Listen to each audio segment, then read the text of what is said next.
Okay. We are now rolling. Okay, well, welcome everyone. I'm Darrin McMahon at Florida State University, and it's my job really just to facilitate and briefly introduce the speakers. I don't do formal introductions the way one might at a conference, because the assumption is that if you're here, you know who our three panelists are.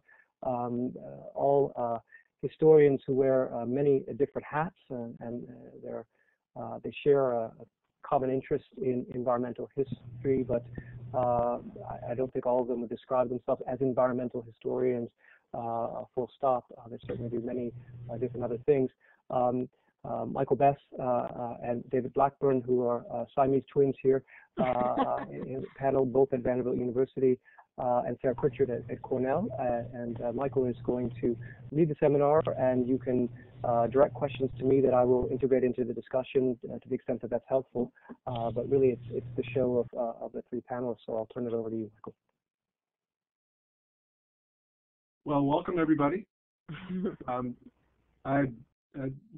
I'm getting used to the technology, so bear with any strange 19th century behaviors that have yet to have caught up with this day and age. I thought, first of all, I want to say I would like to have this be sort of co-led. There's a discussion that's co-led by me and Sara and David as a sort of conversation all together. Sometimes we have seminars like that here at Vanderbilt where the discussion is co-led by two or more people, and I'm sort of thinking of this as that sort of discussion. And I thought we would begin just by saying a little bit about what got us, each of the three of us, into environmental history in the first place. And for me, it was that it was less an interest in environmental history per se than the environmental movement.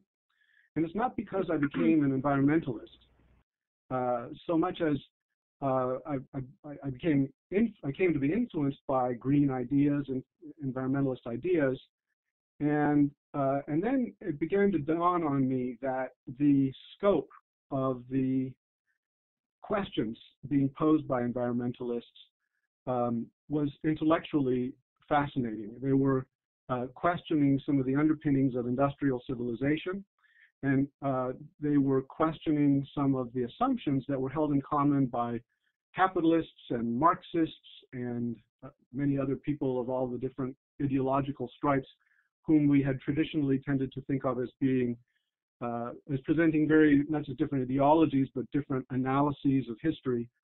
And it struck me that part of the environmentalist critique of the Industrial Revolution struck to a deeper place. And so it was the intellectual breadth of the environmentalist critique that drew me to this. And I ended up writing a book that was not an environmental history per se. It was more a history of environmentalism, and specifically of the impact of the French Green Movement on France during the 50-year arc of its existence up until the point where I was writing my book, 2000. But inevitably, this ended up drawing me into environmental history, namely the history of the interaction between humans and the environment, because I needed to assess the impact that green ideas were having as they came to be institutionalized more and more in various aspects of French society.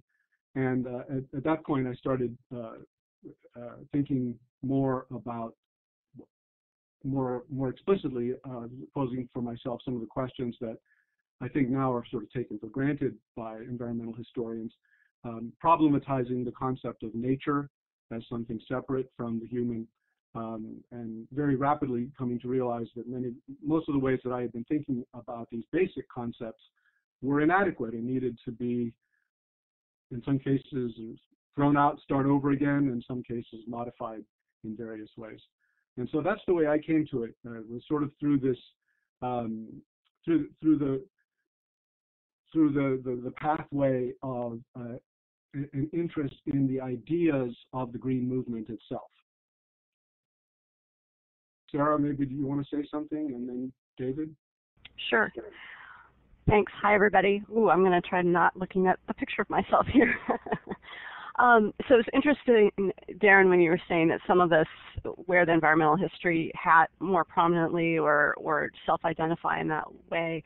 I would say that initially I was very much interested in environmental history even as an undergraduate, and over my graduate career, and since then I then tended to branch out and move in some other directions. So let me just say that I took an undergrad class in environmental history. I think it was my sophomore year in college. And I was fascinated by the readings. We read classics like Rod Nash's Wilderness in the American Mind, some others, Bill Cronin's Changes in the Land, and others. And I didn't know there was a whole specialty or subfield within history that focused on thinking about human interactions with the environment, whether it's cultural or material, and we could break apart the material into thinking about political relationships, economic, social, and others. And I was fascinated by the kinds of questions that environmental historians were asking and the kinds of things that they got to explore. And so throughout my undergraduate education, I took a couple more classes and did an honors thesis, and naively thought I'd really like to be an environmental historian when I grow up. So I hope to pursue graduate school in environmental history. I ended up going to Stanford and was admitted to the History of Science and Technology concentration within the history department. So the history of science and technology there is within history, just like African history or American history. In some other institutions, it's a separate department or program. But I was firmly within the history department. But because I was admitted to the science and technology concentration, I ended up also taking history of science, technology, and medicine courses in addition to environmental history. And so some of my initial interest in environmental history about human relationships with the environment, those questions, those arguments started to look a little bit different after I had more experience with additional related fields like the history of science and technology. So since then, I've kind of moved back and forth between having a strong interest in environmental history and being in history departments at times, whether it was in my graduate education or my first tenure track job, and then at the same time being also a historian of technology, or now in an STS department where I'm basically an environmental STS scholar as well. And so I'm interested in some of the back and forth traffic within multiple fields and thinking about the ways in which environmental history has reshaped neighboring disciplines and specializations, but also how those fields can gain from thinking with environmental historians. So initially my interest came from one class by Bob Wyanoth, who I think is now in the history department at the University of South Carolina, so thanks to him for that.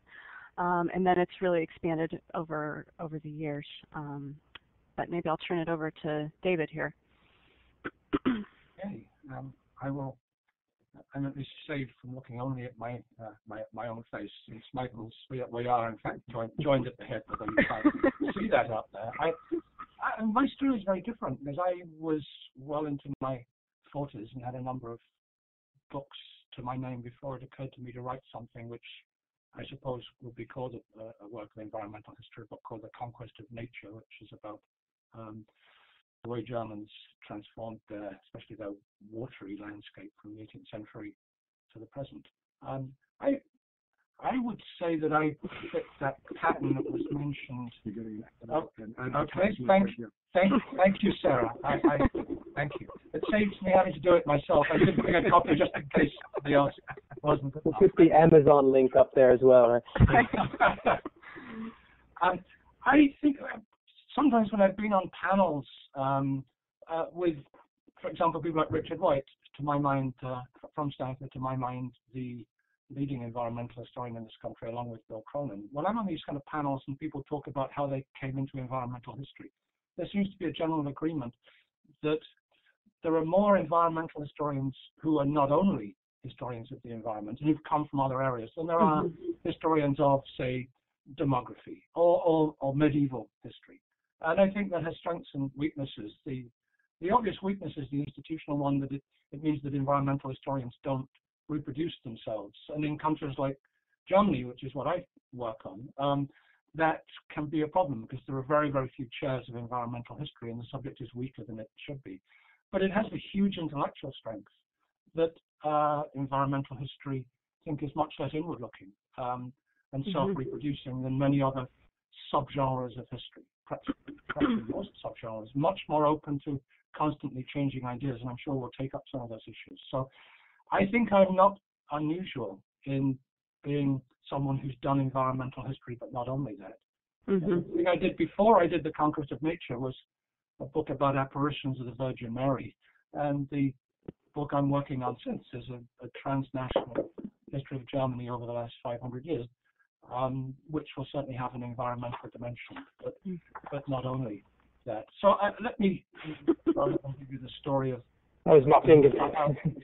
Leave it at that, just to try and make that point about, I think, this characteristic of environmental history, which is very important, and it's a double-edged sword, but I think it's more positive than negative.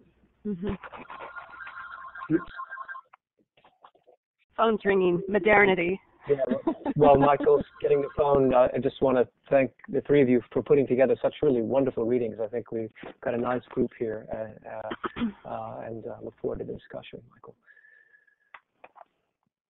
Pleasure. Sorry.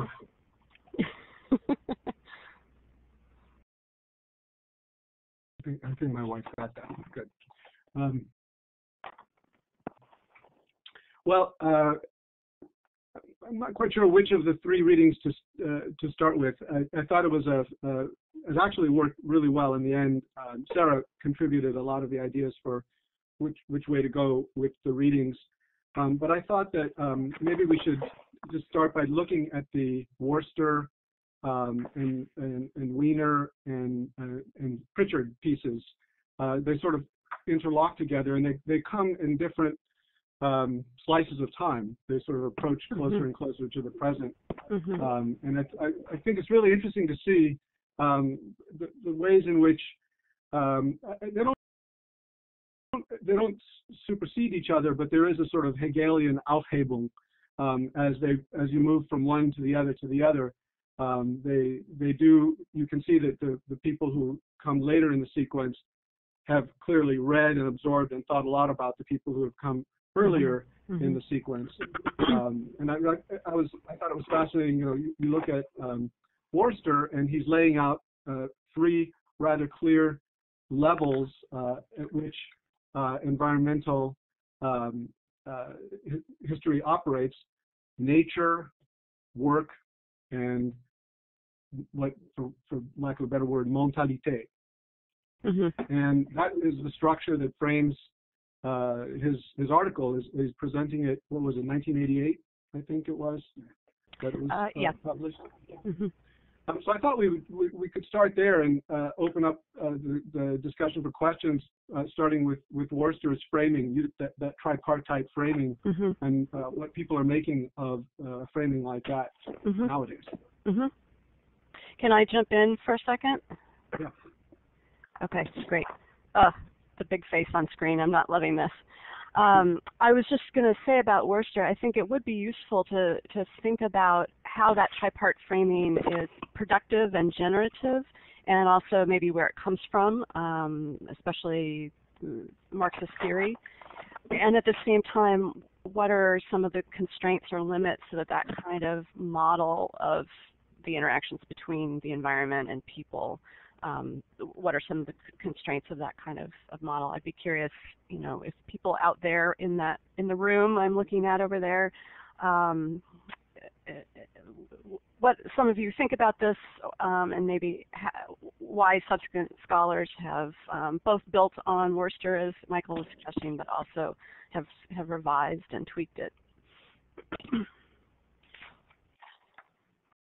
We were talking just before people signed on about the degree to which the fact that this is being recorded inhibits people. I think I would probably speak much more frankly about Donald Worcester if I knew this wasn't being stored forever. But it seems to me that some of the naivete in Worcester's piece is a product of when it was written, and some of it is simply a product of Worcester's own great naivete. I mean, I think anybody who wanted to orient themselves in what American environmental historians have done would be better advised to read Cronin or White, who have a much greater sense of the complexity of environmental history and a much greater sense of what White has called the need for irony in environmental history. They have a much less one-dimensional view.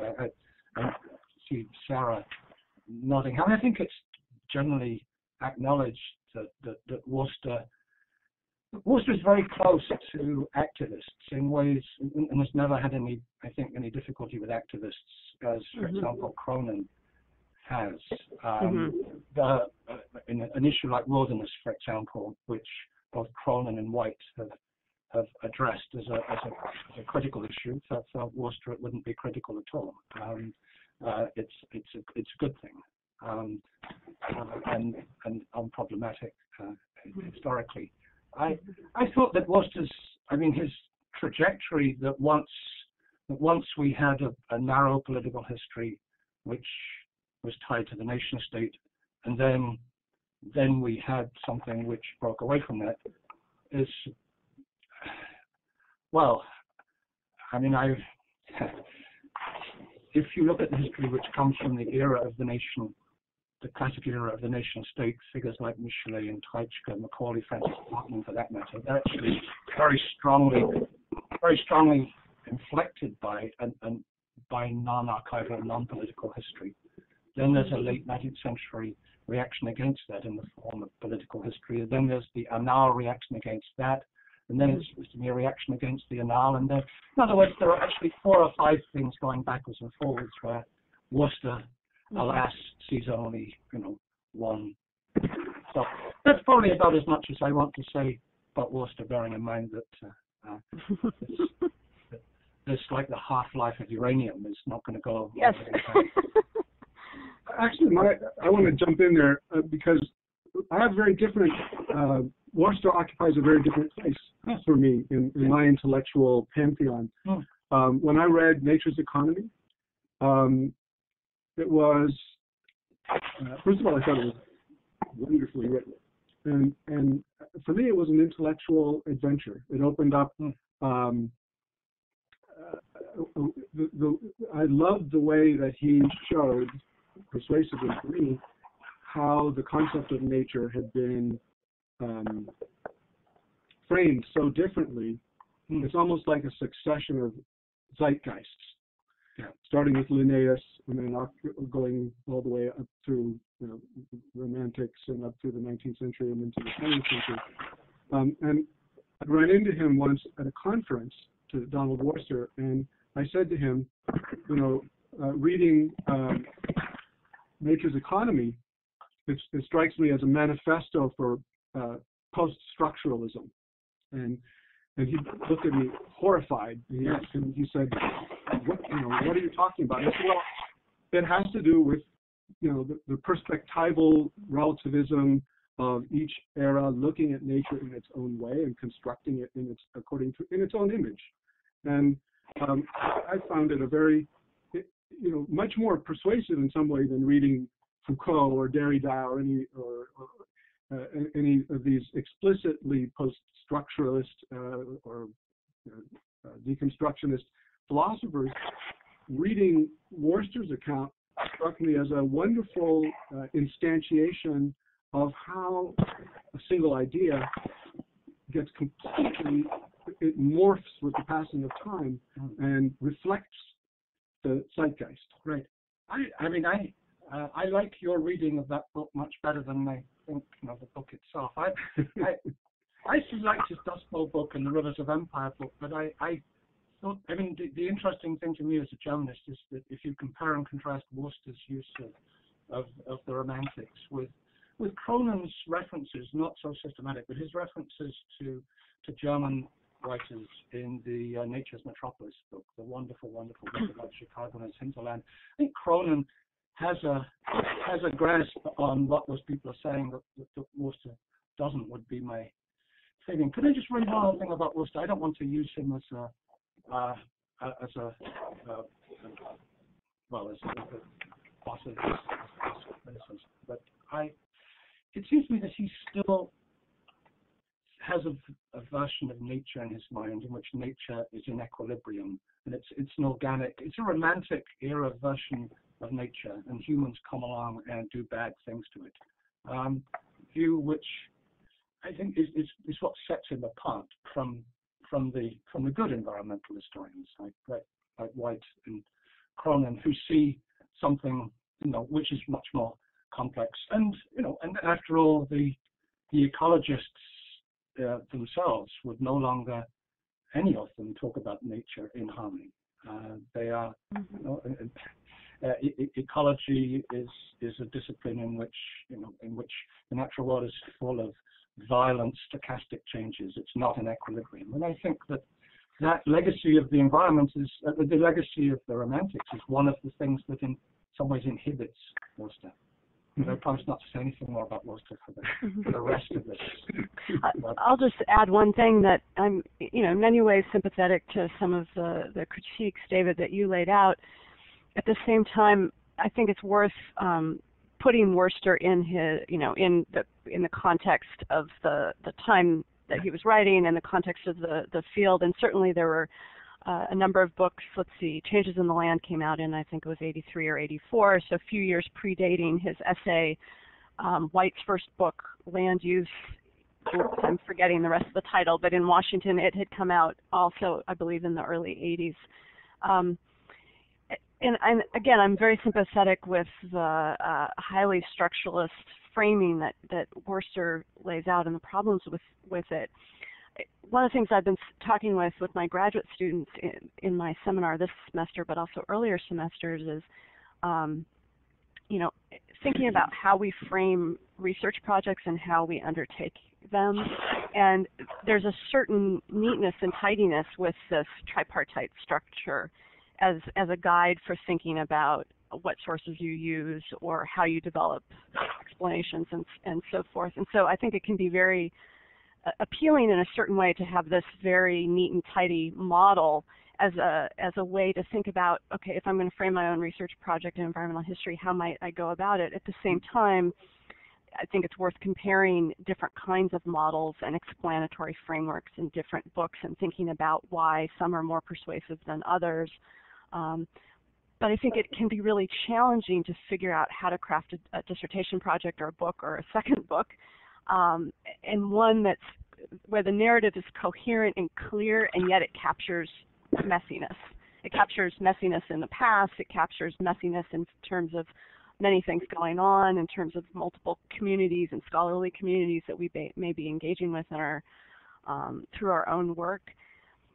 So in certain ways, I'm sympathetic with what Worcester was trying to do at the time, even though I agree with you that there's some real limits in terms of that kind of structure as a model. And I think some of the other readings and subsequent scholarship has certainly built on it, but also revised it in many ways. Maybe that's a place to put him, Worcester, into dialogue with Weiner and some of the other readings. Yeah. The way I sort of think of it is each of these writers is bringing, I see it as wonderful new perspectives and additions to a discipline that is probably still undergoing substantial redefinition and change as the decades go by. So I sort of remember having magnificent experiences intellectually reading Cronin and then reading White, and sort of being in awe at the sophistication of the framings that they were bringing to their topics, and how they made me sort of go back and say, well, now how does this change the way I need to think of my own work? And in that sense, I think Doug Weiner's point,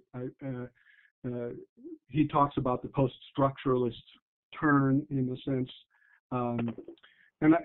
one thing that he really seems to be bringing to the fore is this notion of power relations that imbricated with the doing of environmental history.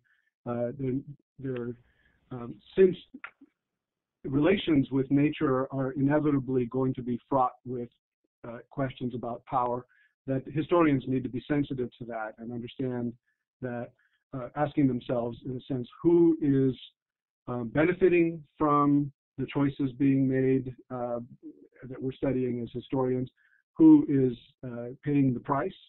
And I think, David, your book does that a great deal. I mean, that's a question that you ask a lot. Yes. And I'm actually very sympathetic to Worcester's materialism. That's the aspect of his work that I find myself most drawn to. No, I think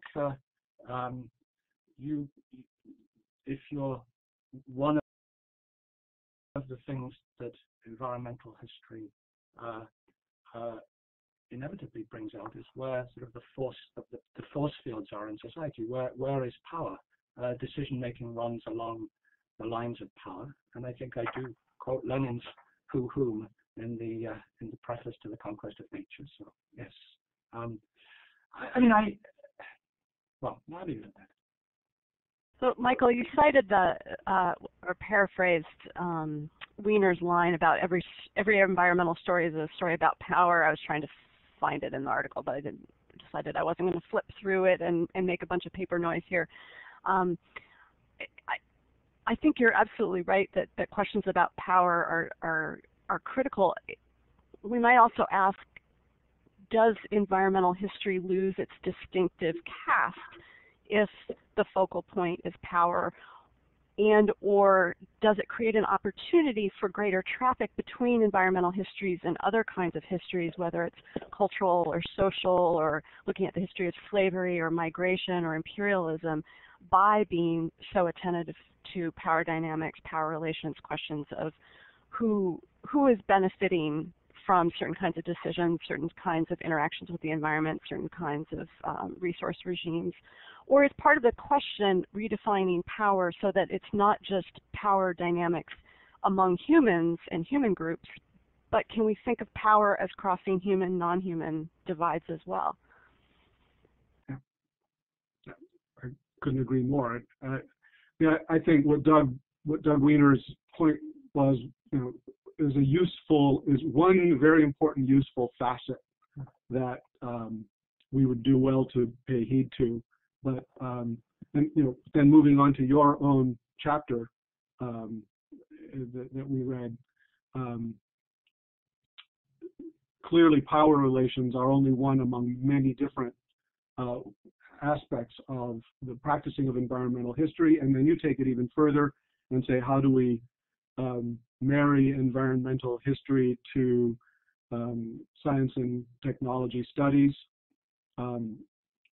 It's funny, STS can stand for Science and Technology Studies or Science, Technology, and Society. Yeah. And I never know which of the two the STS stands for. Yeah. And in a sense, I always kind of use them interchangeably because they really do cover a lot of very similar territory. You were using it in the sense of science, technology, and society. But what I loved about your chapter was you really did show many different dimensions beyond just power relations that are brought to the fore when one does this multidisciplinary form of historical thinking, historical writing that is environmental history. And the point that you kept emphasizing again and again, sort of like a thread running through your chapter, was the messy complexity of the interactions through which humans and nature, be it a material thing, be it a cultural thing, co-construct each other over time.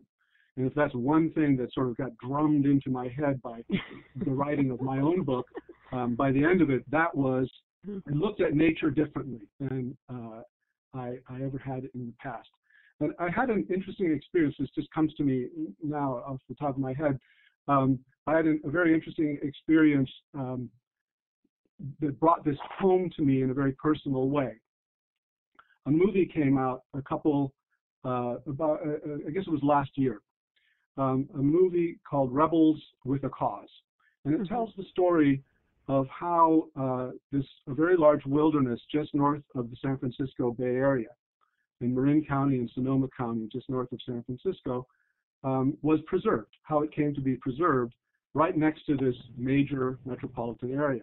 Why did Marin and Sonoma County stay wild, relatively speaking, and not become Santa Clara? Why did they not become San Jose when plans were in place to make that happen?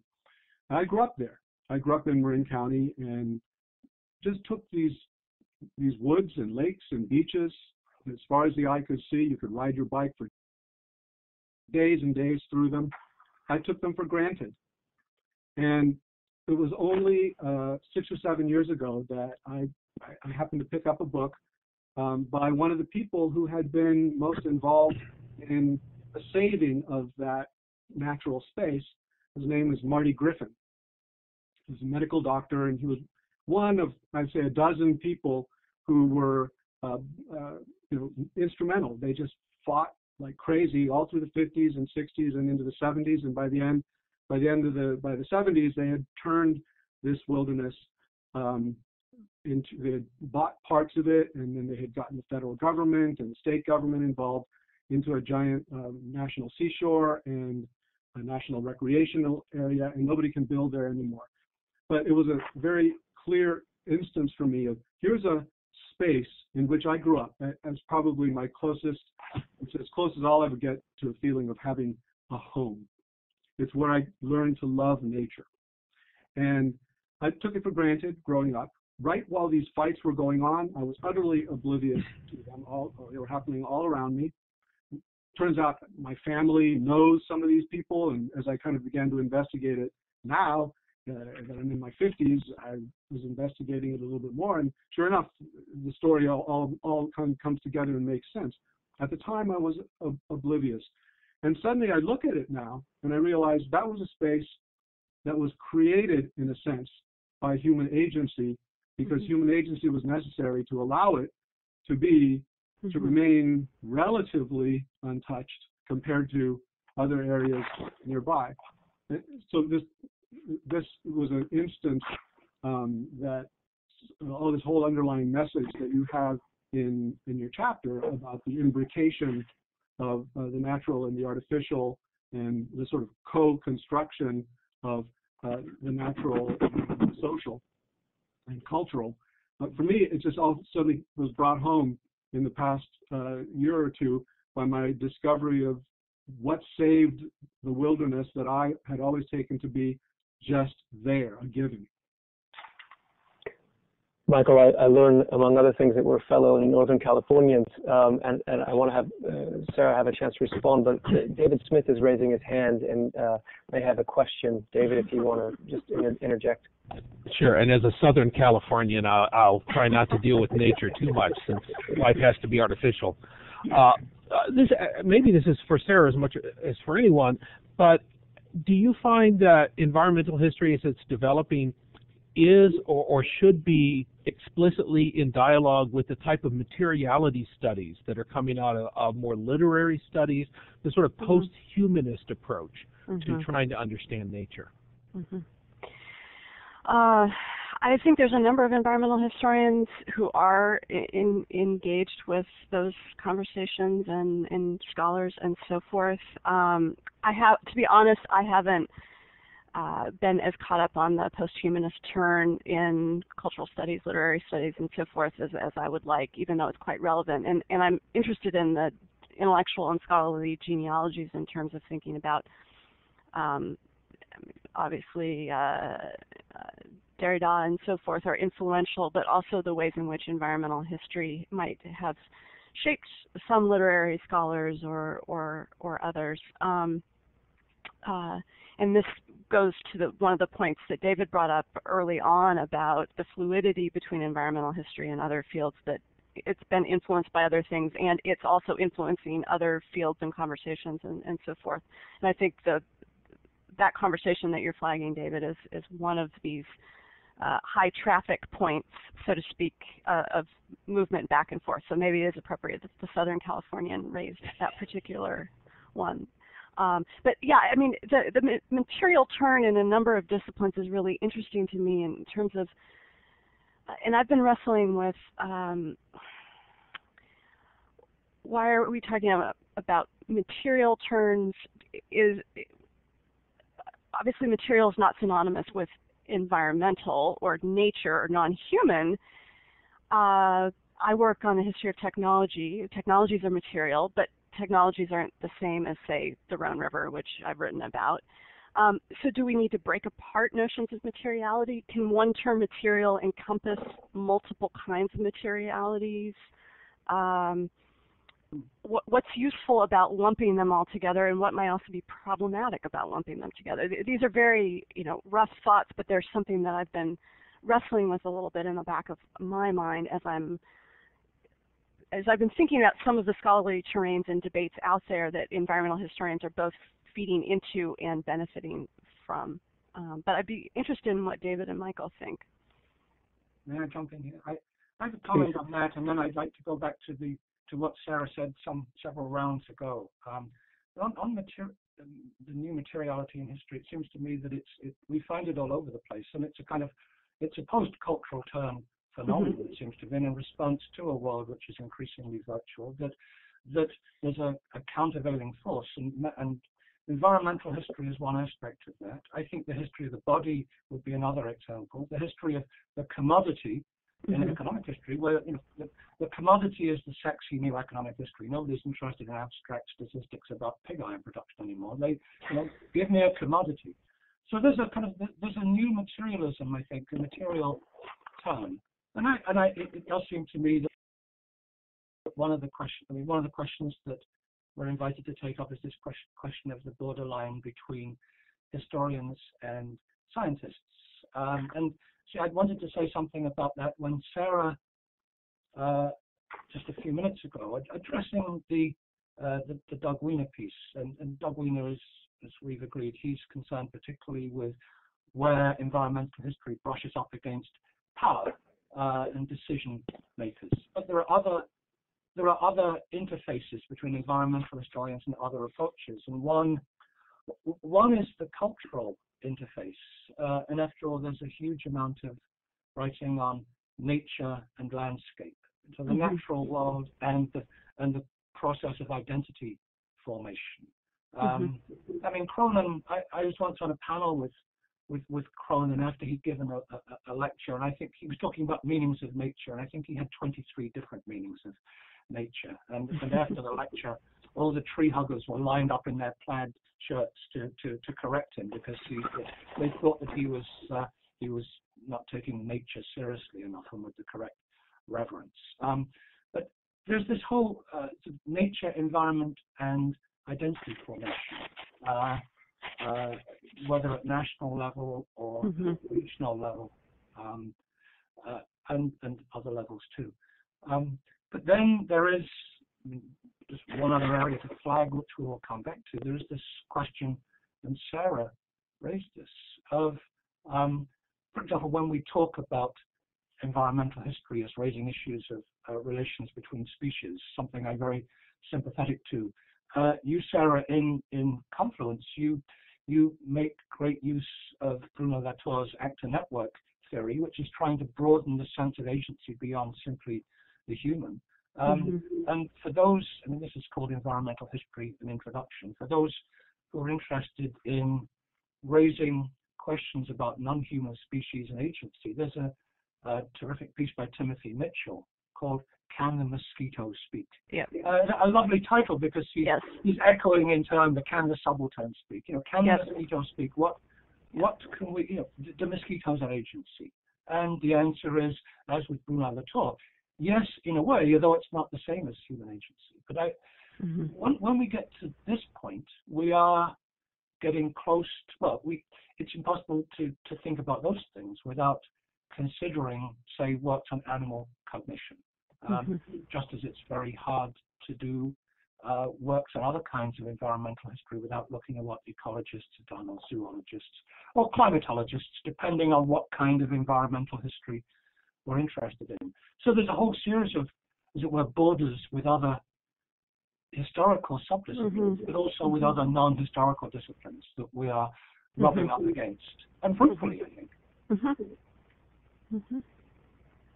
You mentioned Tim Mitchell's chapter in Rules of Experts. That is one of my most favorite chapters or articles, and I assign it frequently. And going back to the point before about Worcester's very neat and tidy model, which has a certain appeal, even if it's problematic, I think Mitchell's chapter is a great example of coherence amid messiness, or messiness amid coherence. I'm not sure which way. You know, that he's incorporating so many political and economic and environmental and technological and social and cultural factors, and yet he tells a coherent story of these dynamics and relationships that are, any of them individually are in flux, but also they're shaping one another.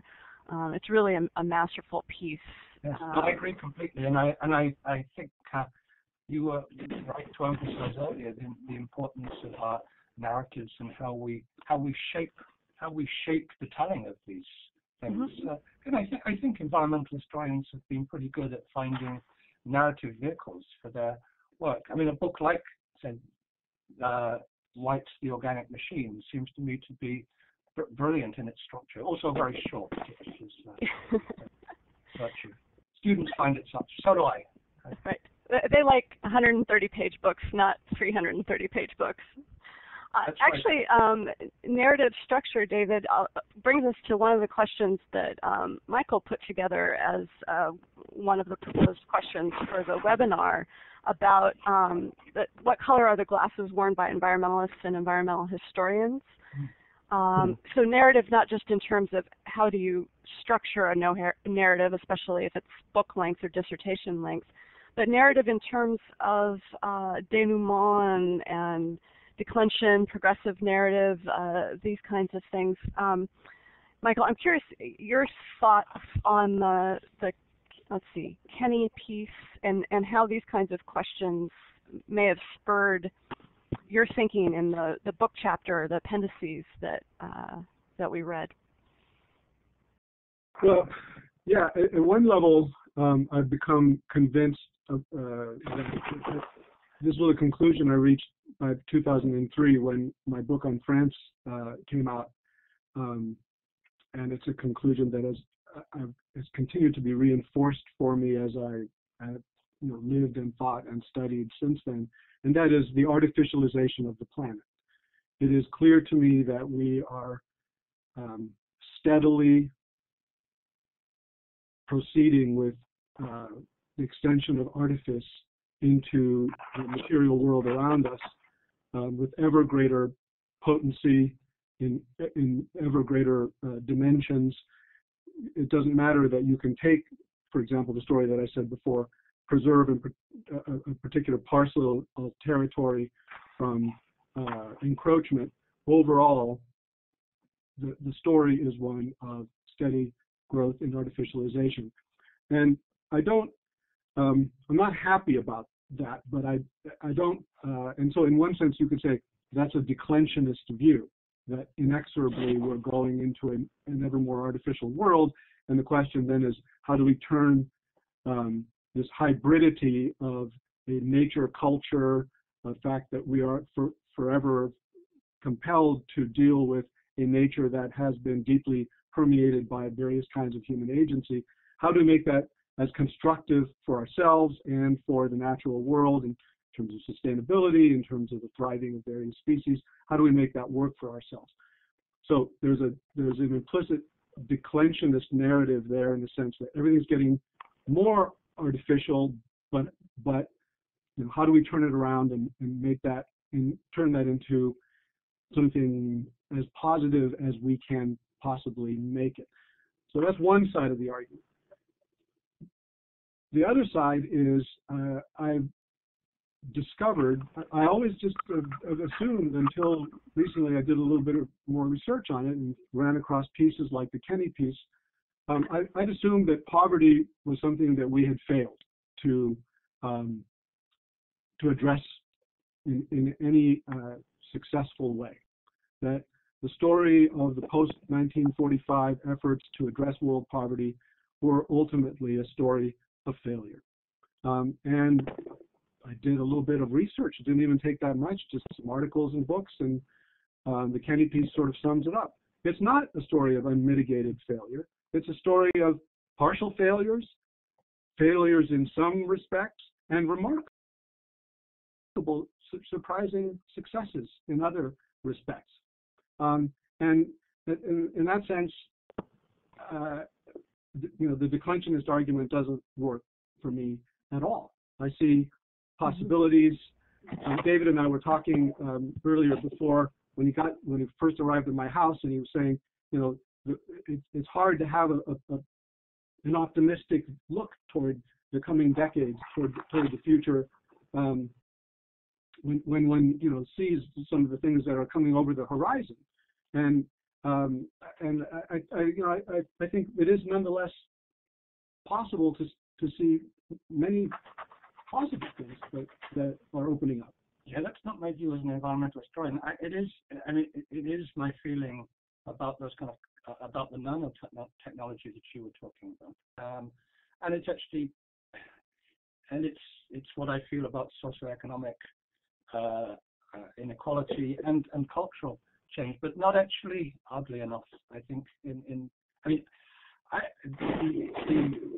the optimist-pessimist binary is one of the ways in which I frame, or rather argue that one shouldn't frame environmental change in the Conquest of Nature. That once upon a time it was a story only of good things. It's getting better all the time, and then this gave way to a declensionist narrative, and that both of them are crude oversimplifications. And it's not that one should split the difference, but that it is the ambiguity that's built into modernity, into modern times.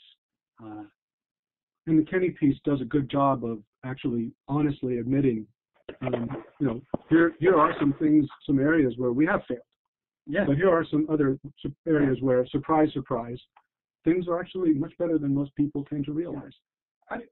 There is a question of time. Well, I think there are two questions about winners and losers. And one is clearly almost any change is going to benefit some groups, and almost any change will have adverse effects on other groups. So partly it's a question of identifying who the beneficiaries and who the losers are from changes. But from an environmental perspective too, there's a question of both scale and time frame. And if this is H France. If you're a historian of France or Germany, and if you start even as late as the 18th century, which is where I begin the Conquest of Nature, from the 18th century to the present, then you cannot fail to be struck by the differences in life expectancy and infant mortality and standards of material life and availability of fresh water and ways in which people are no longer living hard up against the constraints of nature, no longer having their lives ruined by physical toil, and so on and so on. Things that are easier to take for granted if our time frame is just the last few decades than if it's the last couple of centuries or the last 500 years. And those things are not separable from the things that were done to the land, the draining of marshes and so on, the things that one can deplore as an environmental activist. So an honest reckoning means that we have to include the things that have improved the lives of most people. I thought that was an excellent question, Michael, because it calls attention to sort of our biases as scholars, and I think one can make the case, in fact I've made the case that particularly in the humanities there's what psychologists would call a negative bias. I mean, we're trained to be critics, we're trained to draw attention to what's bad and what's wrong, and I think often that influences then the way we see reality, and calling attention to that fact I think is useful, and that's not, as you point out rightly in your pieces, to whitewash and to play into the hands of people who refuse to see the bad on the horizon, but it is to call attention to some of the own biases that are I think, in some ways built into scholarly communities. Yeah, I couldn't agree more. If there's anything that I got out of writing my book, it became for me a case study in partial successful collective agency. The story of the green movement is too often, I think, Greens tend to sell themselves short and say, well, look at all the things. I think that there's a fear that if we admit that we've succeeded in some, that the rivers are cleaner again and the air is breathable, that if they admit this, then people will, okay, well then we're done, and I can backtrack on my commitment to as an environmentalist or commitment as a green citizen, and so they can never admit the successes that have happened, but in fact the successes they're nowhere near what the Greens of the 1960s hoped for, but they are substantial, and I take heart from them, especially when you sort of look at them in toto and sort of say, well, there actually has been a significant, I think of it as a deflection of the course of history. So things were going in a certain direction, and if you drew dotted lines, they were going to head toward a certain set of bad outcomes, and they haven't gone all the way toward what the Greens wanted, but they did succeed in deflecting the course, the trajectory of where we're headed toward it, someplace that's better, immeasurably so. And I use that as an example in this latest book that I've just finished about biotechnology, to say these are scary developments, and if I think we need to be more cognizant than ever about what we're going to be doing with biotechnology to human bodies and minds over the coming decades, but precisely because they're scary and because we can become cognizant of them, we can mobilize. We just need to figure out which values we need to defend, which values we agree together that are worth preserving, and then mobilize to see that those values are defended even as the changes unfold.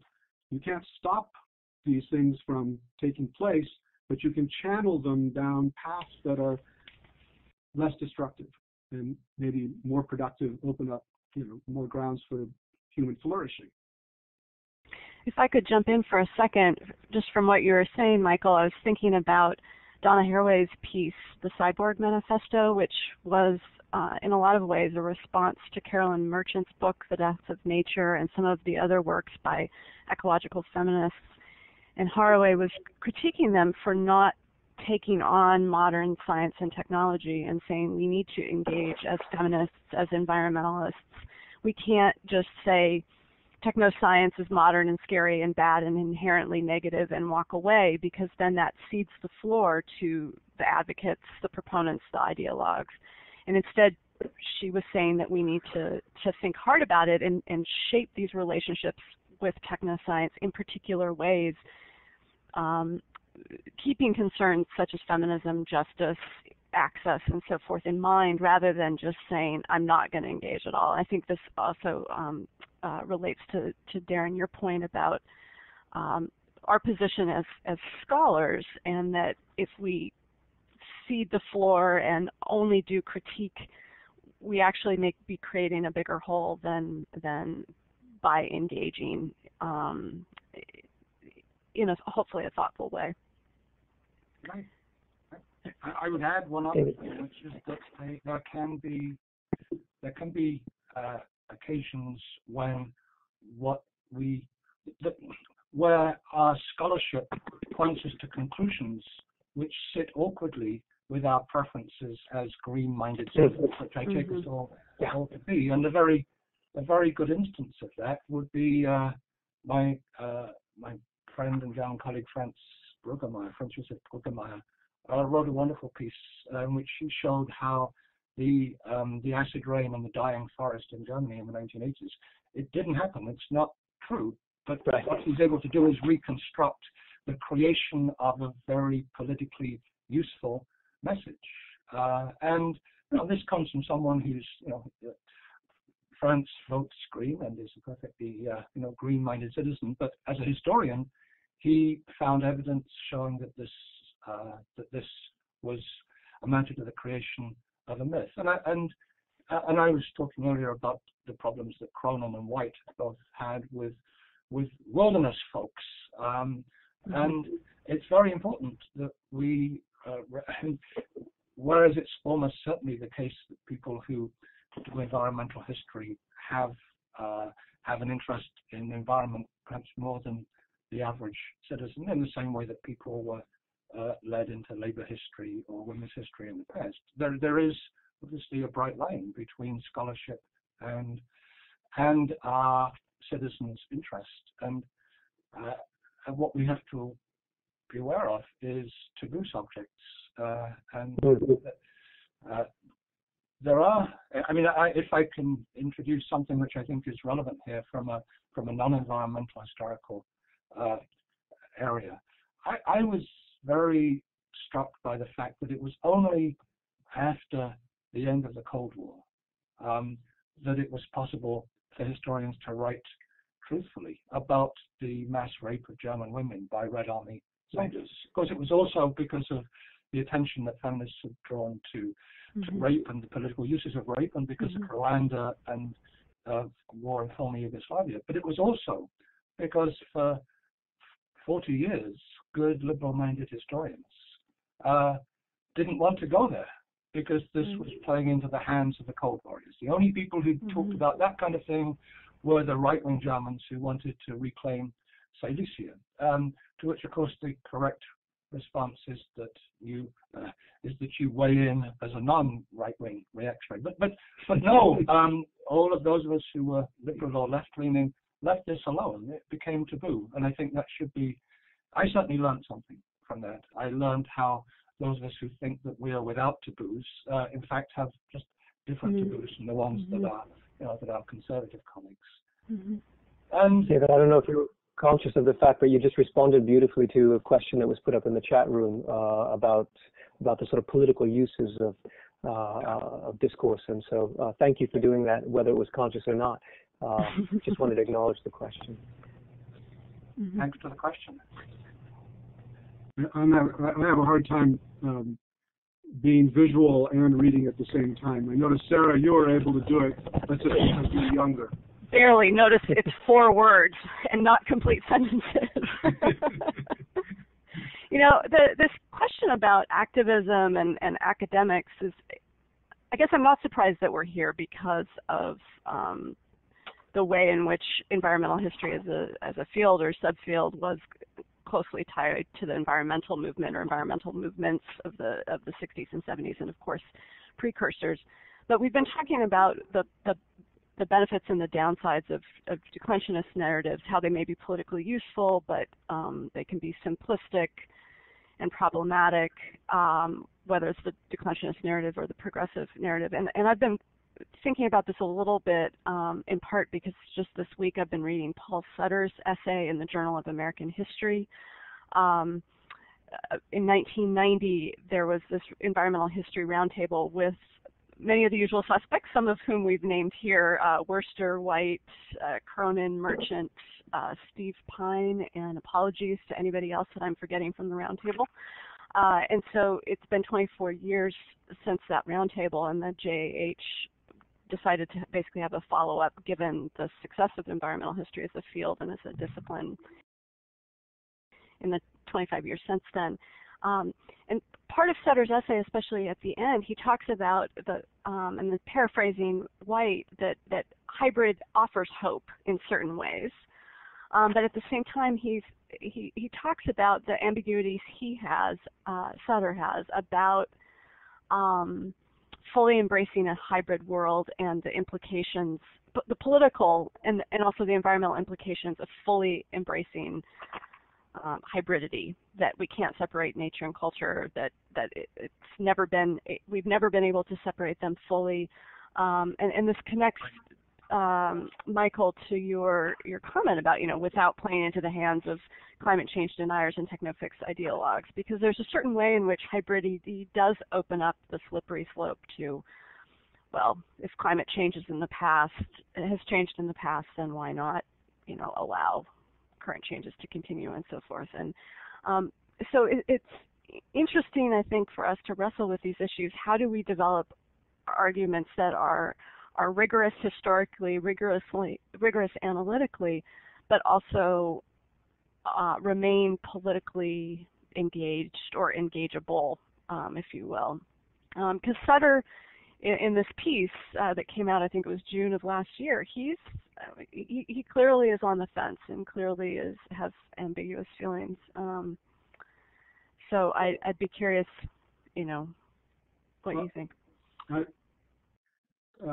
think we have, whether we like it or not, we're on the slippery slope, and we need to just accept that. And the reason being, the world is a hybrid world. I think I am persuaded that there's no way around that fact. And then it's a question of deciding which hybrids do we value, and which hybrids do we choose, for what reasons, to remove ourselves from or to discourage. So we have agency. It's partial agency. It's not untrammeled agency. We all operate within this parallelogram of forces. So using what agency we have, clarifying, discussing democratically with each other what values we wish to put forward, we step into this world of hybridity and we advance the hybrids that we value the most, and we push aside the ones or resist the ones that we think are harmful. And to me, I completely sympathize with what David was saying a moment ago about certain things being taboo in the force field of an ideological, the prevailing period of the Cold War, and the Sartre-Camus debate at the very beginning. You can't say certain things because they'll be misinterpreted or will be used in objectively nefarious fashions. I think we just have to resist that. Here I think of E.P. Thompson and George Orwell as two persons to hold up as models of. They just took their positions. They were nuanced positions. They refused to be flip-flopped by everyone who tried to manipulate them into a pure left or pure right. They took they had their values stance, and they took it, and they took a position on the slippery slope, and they just kept refusing to be pushed off of a resolutely ambiguous position, but ambiguous with regard to being flipped into, pure black, pure white, pure red, pure white, but instead just here are the values I wish to bring forward. And so, for instance, in the case that you just gave with the Soviet rapes and in the Cold War force field, you would, the lesson that one learns is you need to say what happened. You need to, and then accept that there will be people who try to misuse that, yes. And then you call them out as well. Yeah. I mean, I suppose I had on a less grave terrain. I had a similar experience when I wrote a book with Jeff Ely called The Peculiarities of German History, which I know is widely read by European historians in graduate school. And as I think most people know, one of the issues with the original German edition of that book is that conservatives seized on it and said, see, the Anglo-Saxons say there was nothing so bad, German history wasn't so bad.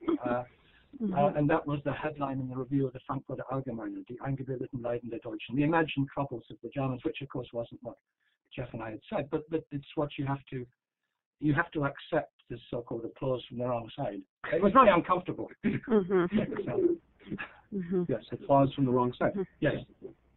And to which you can articulate a vivacious, vociferous response to that applause from the wrong side. You can, and we did. Yeah. Yes. But it shouldn't inhibit one in the first place. I don't want to push you in directions that you don't want to go, but I know that one of your nice questions here was what insights specifically French and European environmental historians might have to offer other environmental historians in the field. And I would imagine that because this is through H France, there are a good number of people who have a specific interest in French history, and also that environmental historians more generally will be watching this in the months ahead, and perhaps that would be a good place to broach that subject. Well, I'm happy to let anyone else. I think I've actually already sort of articulated here what was my takeaway from studying France, and I think one can get a very similar message by reading David's book about Germany, or by reading Sara's book Confluence. It is that what these European countries have is a nature that people have been living in and transforming for much longer, and the spatial dimensions are smaller than Siberia, Australia, Canada, the United States.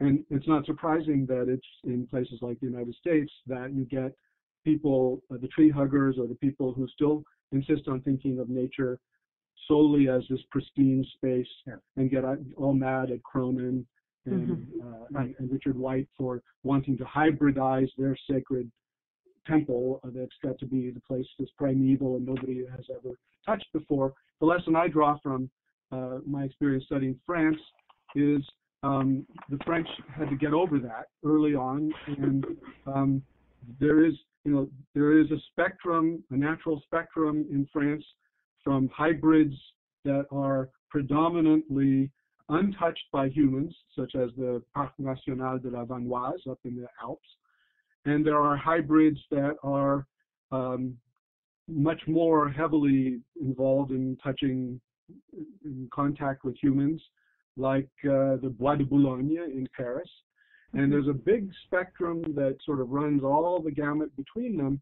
And what the French, and I suspect the Germans as well, have done very well is you see that they are able to embrace with their affection, and also then laws and agency for protection in a very constructive way, the full gamut, without falling into that trap of saying it has to be pristine and primordial, or it's irrevocably tainted and worthless, and we don't know what to do about it.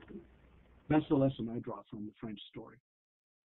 And do you think that insight has influenced European and French environmental history in ways that bear on historiography in theory and so forth? I think that I think it's actually had greater influence on environmental activism. The nature of the green movements, the green movement in France and Germany, is going to be rather different than the green movement in the Anglo-Saxon world because of this. I think most European environmental historians today have come to accept the turn to hybridity, the nature culture model, and so I don't think that they needed to learn this lesson as much. And I think it's more environmental activists in this part of the world over here in the United States who have the most to learn from the case of France or the case of Germany. A few things to be said, Darrin, about European history and its particular perspectives. One, I would reiterate what Michael's just said about the importance of scale. I always like to point out that the Federal Republic of Germany is great, one of the world's leading powers and economies. You could fit it pretty much twice over into the state of Texas. The historic German state of Saxony is smaller than Yellowstone National Park. And here we're just talking about comparisons between Germany and the United States. If you took the comparison between the Netherlands or Denmark and China, the disproportions of scale would be much greater still.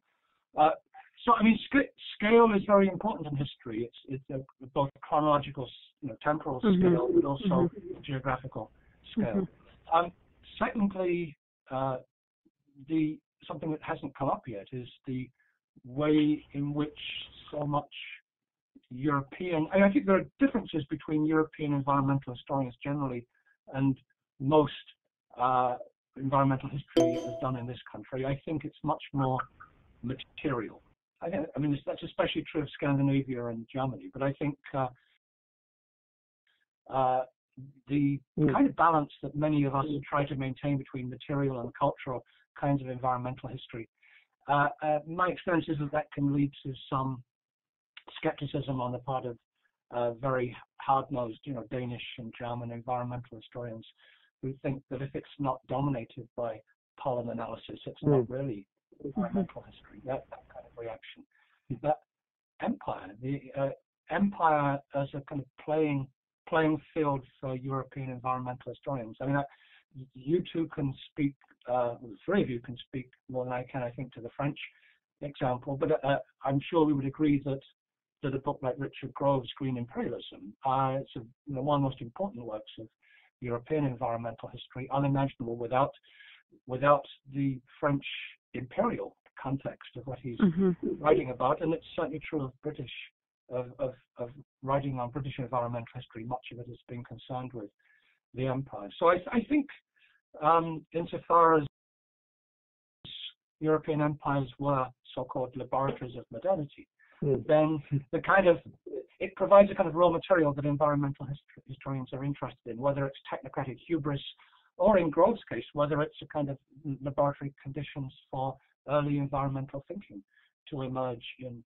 islands are, environmental historians would be lost without islands, just like environmentalists. One other point about environmental history and differences between the American case and the European cases. I think that one of the advantages of American environmental historians, and partly they've succeeded in making it an advantage, is that the sort of historians we've been talking about, Cronin and White and Worcester, and Patricia Limerick would be another, they are all regarded not only as major historians of the environment, but as major historians of the U.S., period. They are major historians because American environmental history has a more mainstream, has a place in the mainstream of American historiography for complex reasons, partly to do with the centrality of the frontier thesis. And so much of this history is concerned with the West. It's new Western history. And there's no equivalent, I think, really. I mean, I'd be interested to hear whether you think that I'm wrong about France. That's certainly my impression. It's true. I know Doug Wiener would say that that's true of Russian history, that this is not mainstream at all. And I would certainly say that for German history. What about Grodel? Well, interesting. I mean, Grodel is, I suppose he belongs to all of us, but you're right that the Annales, I remain a kind of unreconstructed annalist. I mean, these fashions come and go, but Marc Bloch remains the greatest historian of the 20th century, and in many ways I'm still living in the 20th century. It's just why this nanotechnology scares me so much, Michael. And this is our first webinar.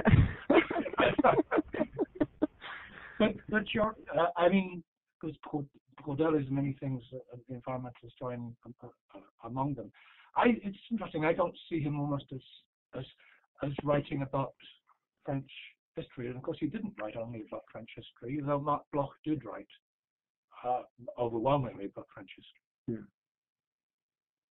But this raises another question, of course, about the importance of environmental history of the period before the present in the 20th century, and this is a subject on which I have to say, don't get me started, since I recently gave a lunchtime lecture at the German Studies Association called Honey, I Shrunk German History, which is a cry of pain, although I hope a reasoned cry of pain about the fact that now about 75% of all conference papers and articles on German history are about the 20th century, and what we lose. The universal development. That's the case. I know it's true of French history, and it's true of everybody's history. Yes. Well, there's always the future. That's right. That's right. History of the future. I think both of you really Some nicely. historians are doing that. I was just going to say, I think both of you nicely addressed this question about, how is French or various European environmental history different than American? And we might say that American environmental history is becoming more European with the hybrid turn and so forth. That some of the assumptions in Europe that have been around both historically and in scholarly communities, Americans are coming to that, or American environmental historians have come to that more recently than Europeanists. But I'm also interested in David, what you were talking about a minute ago in terms of the place of environmental history in national historiographies of Europe, whether it's Germany or France or others. Because I agree with you that it seems like environmental history has become more integrated into U.S. history if you look at syllabi and textbooks and these kinds of things. And I think you're right that the history of the U.S. West and the frontier thesis and so forth are so important to meta-narratives within American history. That helps explain how environmental history came through that side door, so to speak, or back door or front door. I don't know what door is the appropriate one. But I'm curious what you two think about how environmental history might have the potential to change breaking points, turning points, temporal framings in, say, national historical trajectories. If we think about French history, so many textbooks center on before 1789 and after 1815, 1830, 1848, et cetera, that political revolutions remain really significant markers or breaking points, and that's how you organize classes, that's how you organize a textbook. What would the history of modern France look like if we took environmental history seriously? Do political revolutions make sense as the major markers, the 10 chapters, the 10 weeks in the quarter or whatever? How might our stories or our understandings look different if we integrated environmental history more into these national stories? I mean, I think all of our work has tried to do this, and David, your book thinking about centralization of the German state and how that is really happened part and parcel with engagement with water, and specifically water management and centralization of water and water infrastructure and so forth. And of course, your book is widely read and so forth. I'm curious if we imagined syllabi or textbooks or something, how might it look different if we took this issue seriously? Because if I look at conference panels, say, of the Society for French Historical Studies, there are environmental history papers there, but a lot of them tend to work within many established norms or parameters, I would say. So how might those change? Can they? Will they? You could say, though, that that one of the things that cuts environmental historians off potentially from the mainstream is that they don't organize their accounts by political dates, and for good reason, because the two very rarely overlap. But I was on a panel a few years ago. Let me just hold this up. This is something, the future of environmental history. This is a panel at in Washington, D.C. that the National History Center organized together with the Rachel Carson Center, which is the Environmental History Institute in Munich. And some of the familiar names were there, including Richard White and Stephen Pine, the historian of fire. But one of the historians who was also there was John McNeill, author of a very fine environmental history of the 20th century. He suggested, we were all asked to suggest a few things that environmental history should try and do. He suggested we should try and write about things that other people are interested in. And he cited the American Civil War and the French Revolution, into maybe World War I. And Well, that's an intriguing idea that we deliberately take the ground from the political historians and reinscribe it with our interests. But I mean that's partly just a provocative answer. And taking this Sarah's question at full measure, it seems to me that there are lots of sub branches of history which can't be constrained within those political time frames. You know, demography, cultural history moves to a different rhythm from political history. But then sometimes the things move to the same rhythm, and the late. I mean, I've come to feel that the late 18th century really is the hinge of modern history, much more than anything else, because so many. It is Koselleck's Sattelzeit, this kind of pivotal moment, because so many different changes appear in so many different areas, and it seems to me, in fact, that you would have to say that the period that includes the French Revolution is also one which includes fundamental demographic change and fundamental environmental change. Brodel called it the end of the old regime, the end of the biological old regime, which seems to me right. So their environmental and political markers are identical. But I think insofar as we can change periodization, it's almost certainly just in encouraging readers of history to think in much longer scales. Crosby's book on biological exchanges takes 1,000 years. The so-called big history, from the Big Bang to the present. You get to the French Revolution at the end of chapter 19 out of 20. That puts it in perspective. Right. And in an age where most people are working most of the time on the 20th century, environmental history, it's impossible to do that, I think, in the case of environmental history. So. If I could mention one example, I think that's a pretty good example of somebody taking an environmental history and bringing it into a real political context. It's the work of Chandra Mukherjee, working on absolutism, a very traditional topic. But both her book on the Gardens of Versailles and her book on the Canal du Midi do a wonderful job of bringing those together. Yep, absolutely. Very true. I mean, I think you mentioned the pivotal point of the late 18th century, and another marker that often gets used is World War II. And so the French Revolution, World War II. The point you then went on to describe all the different dimensions of history.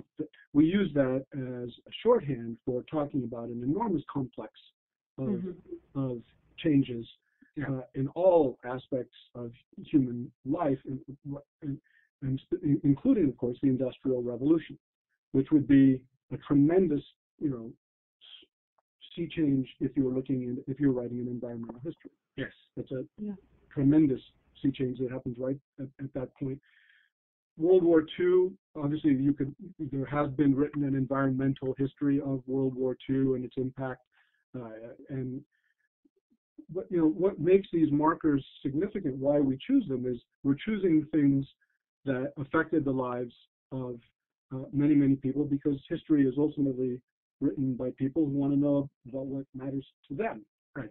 What they're, and so then the question becomes, what could you use how do you write a history in a way that turns the tide, that gets people to see things in this greater perspective of time and space, so that, this happened to me when I read Fernand Braudel.